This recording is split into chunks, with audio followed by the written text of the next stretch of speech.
cigarlarımızda bugün de bu videoda birinci kurgen odamdan bir tanesi xali like bosi haysi davlat dasan ili haysi şahar dasan şu komentere yoz var.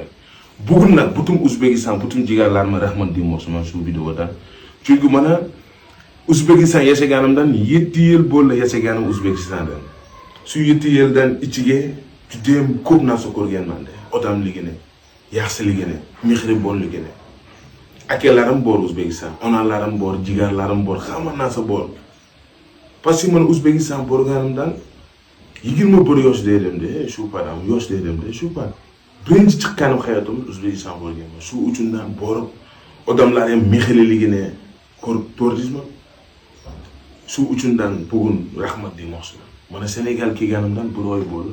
Shu 1 oy ichiga hududlar qilganimdan yaxshilik insoflar bolajonlar Qur'on narsa olib Qur'on berib sariyot qilib sizlarni hamma narsa ko'rib turma podesga berganingizda ular jigarlar hamma sizlarni 1000 so'mlar 2000 so'mlar shu uchundan bugun rahmat demoqchiman.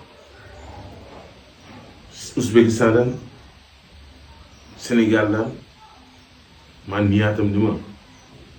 Bitta bo'lib durjiya bo'lib te hamma O'zbekistonga taklif qilaman. Senegal ham kelinglar bir sayohat qilib, aylanib qilib. Yaqinda bitta jigar kelgan. Men unga ko'p vaqt bo'lgan. Shu uchun keldim jigar dedi. Telefon qildi menga, "Ali, jigar sutdimi Senegal kelganman." Juda ham xursand bo'lib uchrashib, bitta joy borib, bir oxirlanib, bir gaplash qilib, jigar dedim, yana kelaman inshaalloh dedim. Chunki unga soatlar ko'pman, unga 8 soat, 10 soat adasmasiz shunday bo'lish kerak. Shu uchun ketdi. Sizlarni ham taklif qilaman Senegalga. Kelinglar bir sayohat qilib, aylanib qilib. Men inshaalloh Xudo xolasa 1 yil depotam bor shu uchun. Agar 1 yil depotam bo'lmasa, men Senegal kelganimda 2 oy bo'lardim, keyin yana qaytadim. Chunki men ishlarimiz hammasi O'zbekistonda. Chunki men ham katta oilam bor, ular hamma men o'zim boqishim kerak. Shu uchun hamma har doim harakat qilishim kerak. Men yaqinda ham haftalik bormoqchiman, ya'ni bilaman. Ko'p jigar o'zbeklari shu biznes qilib, shu uchun borib, sizlarga ham podesga borib turinglar, shu borib tovarlarni ham ko'rsatib o'tinglar. Senegal ham hamma bitta magazin ochib, bir narsani biznes qilib, juda ham zo'r narsa. Chunki hayotdan faqat bitta joy o'tish bo'lmaydi-da, chiqish kerak. Odamlar bilan bog'liq qilish kerak-da. Shu boshqacha. Men to'g'risi, endi davlatim to'g'ri aytsangiz, ikkita bo'lib ketdi, Senegal, O'zbekiston.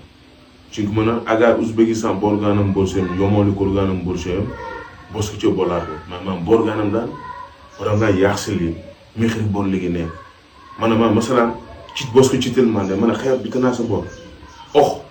Harom farqi yo'q, hammamiz bitta joyga kelganimiz. Shu bitta joydan qaytamiz. Dunyo ham juda qisqa. Shu uchun ham bir-birimiz har doim podesga berish kerak.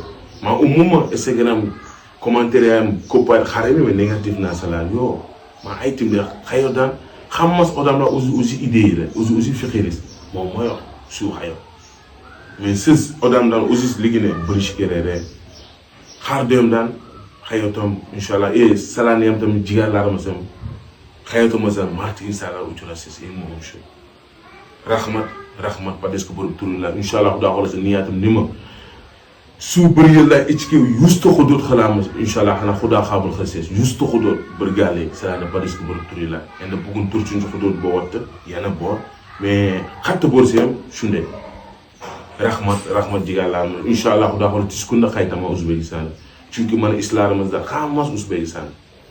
Mana O'zbekiston jigarlarimiz rahmat. Va O'zbekiston prezidenti Shokir Mirzayev va Muranovich rahmat ko'rib turamiz ishlaringizdan. Adushi.